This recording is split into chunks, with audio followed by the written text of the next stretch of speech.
Como é que é, pessoal? Então, mas o advogado é uma profissão diferente das outras. Vou falar um pouco acerca disso. É um pouco de desabafo. Esta camisa, no fim, vocês vão perceber porque é que eu estou a usá-la. A questão é a seguinte. Os advogados são personas que tu precisas de advogados, não é? Tu precisas muito de advogados, hoje em dia até, porque toda a gente processa toda a gente, qualquer coisa que não pagues vem, carta, rápido. Cada vez mais a burocracia está mais rápida, mesmo muito assim. Isto está cada vez mais a envolver mais leis, direitos, deveres. Todos nós já precisamos de um advogado. Ou vamos precisar. Não faças merda no teu casamento. No meu ver, é uma profissão, pá, incrível. Tens que estudar muito. É muito difícil de a fazer, porque tens que te envolver, tens que gostar. Não é só querer ser advogado, porque é complicado. Mas há algumas coisas que a mim deixa-me triste. O acesso a um advogado é muito difícil. Eu falo até a nível financeiro. Eu percebo que eles pagaram o curso, foi caro. Mas o advogado hoje é quase fundamental. E se os preços, ou se uma pessoa não tem uma ajuda, o pobre, é quase impossível ir a um advogado. Até dou o exemplo, eu tive umas coisas para resolver em Portugal e precisava de um advogado ou de uma advogada, ou seja o que for. E para começarem a mexer-se, para começarem a fazer o primeiro papel, para fazer para pedir umas coisas e tal, eu tinha que dar 1000 e tal euros. Um advogado português, uma pessoa que está em Portugal, 1000 e tal euros para fazer um papel, para começar a trabalhar. Não sei se tinha que haver um controlo de tipo, pá, espera aí, isto não podes pedir. Como há controlo no consumo. Por exemplo, tu não podes vender ao preço que tu queres as coisas e não podes agora o serviço. Mas pronto. E as pessoas às vezes ficam muito limitadas e são maltratadas em trabalhos, na sua vida e etc. porque não têm as costas quentes de um advogado, porque nós sozinhos não podemos fazer nada. Tu fazes uma queixa qualquer, não serve de nada. Se tiveres advogado, se te pisarem o pé e sujarem-te os ténis, se for preciso, tu acabas com a vida da pessoa. Tenho um amigo que é rapper, Legalize LA, bom rapper, que ele diz que quem rouba muito não vai preso. Quem rouba um chocolate vai. Então tens que roubar muito. Se é para roubar, é roubar à grande. Porque assim tu tens como te sustentar para não ir preso. A segunda coisa que eu acho que é mesmo, para mim é um conceito, é um preconceito, não é preconceito, não é um conceito, é um preconceito mesmo, que é o advogado de defesa. Há casos que tu tens de defender, óbvio, temos de nos defender todos, mas há casos que eu acho muito, muito, muito estranho. O advogado de defesa pegar um caso que passa por cima do seu caráter e sua ética de ser humano, para defender um gajo que ele sabe que é culpado a 100%, e esse advogado tem que encontrar brechas, ajudar a 100% por estar a ser pago para reduzir a pena ou para este gajo não ir preso. Não é que ele não tenha o direito de se defender, o gajo. Eu só não percebo essa parte do mundo em que um gajo que está todas as provas, é possível, com todas as provas, se tiveres um advogado bom, porque depois há os escalões de advogados, consegues, de culpado, passar a uma pena suspensa porque há uma brecha, quando eu digo erros de português, uma lei que é limitada, não diz tudo, que foram feitas leis por gajos grandes que é para eles salvaguardarem-se a eles mesmos. Lá está, o pobre não tem acesso a isso, aos grandes advogados, às pessoas que vão te livrar dos problemas. Vocês acham sei lá, o Sócrates, ou seja quem for, um gajo que tenha dinheiro a sério, vai alguma vez pagar, por exemplo, ir a tribunal por causa de uma conta de eletricidade e por acaso ter que pagar por causa de uma merdinha dessas? Vocês acham que isso vai acontecer? A nós acontece. Se tu deixares de pagar sei lá, a TV Cabo, ou seja, e deixares e cagares, um dia tens o coisa, tens de ir a tribunal, tens de pagar não sei o quê e não sei o que mais. Voltando ao advogado de defesa, eu não entendo ainda muito bem isso. O meu irmão vai se formar em advocacia o próximo ano. Ele está no Brasil, foi ele que me deu esta camisa. Então eu vou-lhe ligar, meu irmão Cal. Então, como é que é? Como é que é? O advogado de defesa, como é que ele consegue defender uma pessoa sabendo que há todas as provas que é criminoso, dê um tiro na cabeça a alguém ou faça o que quiser, e ele vai lá, o objetivo dele é arranjar uma brecha na lei para esse gajo não levar uma pena ou ficar em liberdade. Entendi. Então vamos lá, deixa eu te explicar.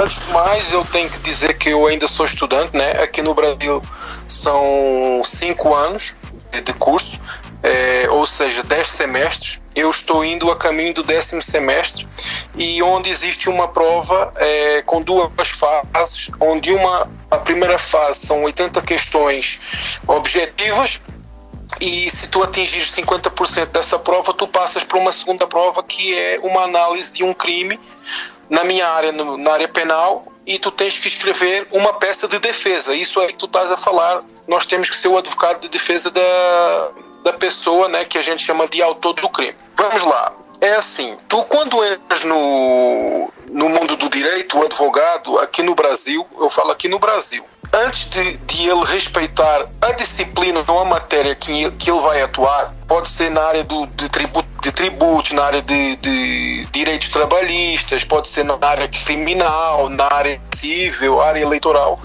Aqui no Brasil existem 3 coisas que o advogado tem que respeitar, que faz parte da OAB, que quer dizer Ordem dos Advogados do Brasil. Então vamos lá, existe um código de ética, existe um estatuto e existe um regulamento, tudo da Ordem dos Advogados do Brasil. O advogado, quando conhece o cliente, automaticamente ele tem que guardar sigilo das informações perpetuamente, ou seja, até a sua morte ele tem que ser uma pessoa que não pode divulgar as conversas, salvo em 3 situações: se for ameaçado de morte, ou se ele souber que o cliente dele vai matar alguém, ou em último caso para proteger a ordem social de um Estado. Eu vou te dar os 2 lados. Antes de eu entrar no curso de Direito, eu também tinha essa visão. Como é que é possível uma pessoa que comete um crime tão bárbaro ser protegido por alguém? Deixa eu te explicar. Primeiramente, o Poder Judiciário aqui no Brasil, ele auxilia as pessoas que não têm direito com uma instituição que se chama Defensoria. Essa Defensoria é pública. Então, essa Defensoria ela é representada por pessoas formadas no curso de Direito, onde fazem uma prova extremamente difícil e viram defensores públicos. Eles vão defender essas pessoas pobres que não têm direito para um advogado.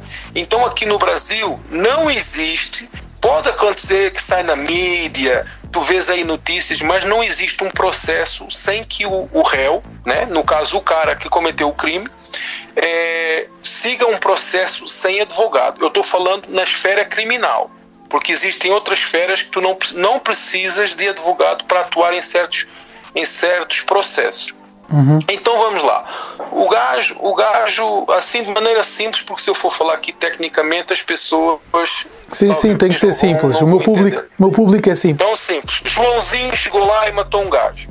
Então, a partir desse momento que Joãozinho comete esse crime, ele procura um advogado, porque ele tem direito a esse advogado mesmo estando preso. Ele não pode ser condenado pela justiça sem ter a representação do advogado.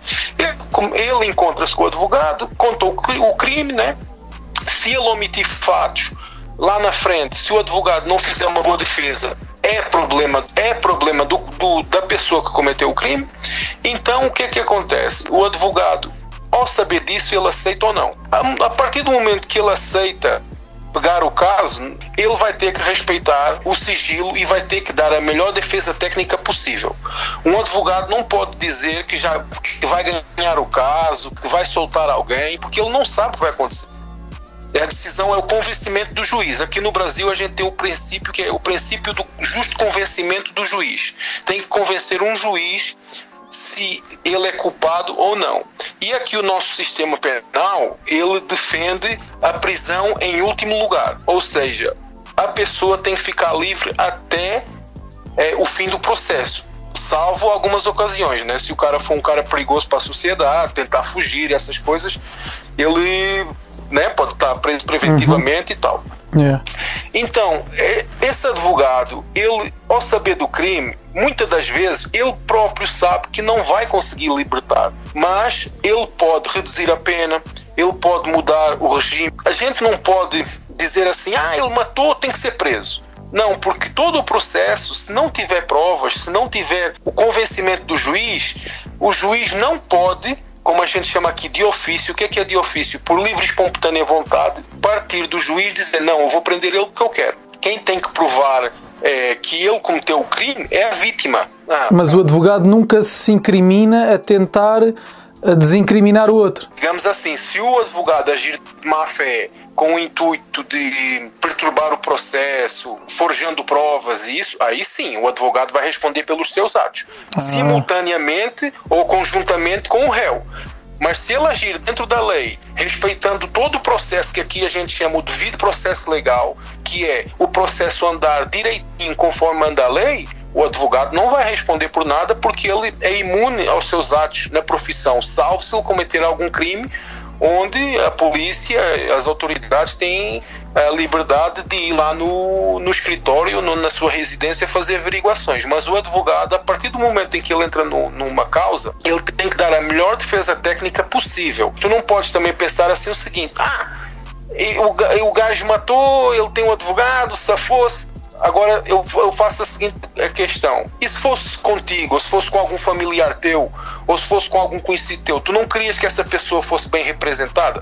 Que ele tivesse um julgamento justo, mesmo que ele fosse condenado, mas que em vez de pegar 30 anos de prisão, ele pegue 10, ou 8, ou 5? Porque assim, não quer dizer que ele vai ficar livre, mas ele pode ter um regime mais benéfico do que o juiz prevê, porque o início do processo, a maioria das vezes, é sempre duas testemunhas contra uma. Eu falo do Brasil, atenção, porque o que é que acontece? Aqui os policiais andam em dupla.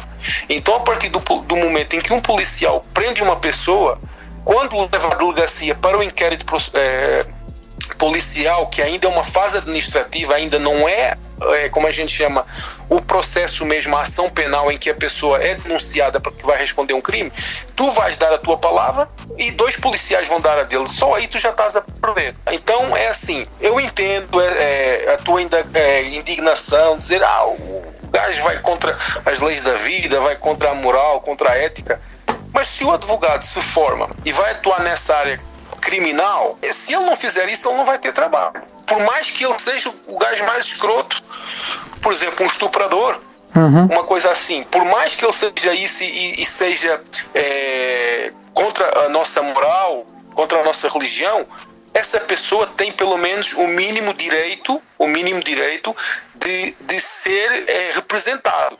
A maioria dos casos aqui, essas pessoas são representadas pela Defensoria Pública. Devido aos níveis de pobreza que tem aqui, os defensores públicos representam essas pessoas. E, muitas das vezes, os defensores públicos não fazem uma defesa técnica correta, porque como são casos em que eles não ganham os honorários e não ganham, tipo, eles têm um salário fixo pelo Estado. Eles fazem um trabalho não, vamos lá tentar fazer o melhor, o que der deu. Enquanto que o advogado privado, não, aquilo é o ganha-pão dele. Mas pronto. Se tiveres mais alguma pergunta, tu me dizes. Tá bom. Dizes que eu te... Tá bom? Na boa. E do resto? Tá tudo bem. Um abraço. Tchau, depois falamos melhor. Pronto, esta foi a conversa com o meu irmão. Perceberam? Foi uma conversa um bocado extensa. Ele vai ser advogado, ele já sabe mais ou menos. Ele diz que é complicado, que também tinha esta indignação. E pronto, é mais um tema. Vocês já tiveram problemas com advogados? Qual é o vosso problema? Querem abordar nos comentários? Metam gosto, ativem o sininho, que é como dizem os youtubers. Subscreve o canal, senão eu meto o meu irmão daqui a um ano a arrebentar contigo. Porta-te bem e...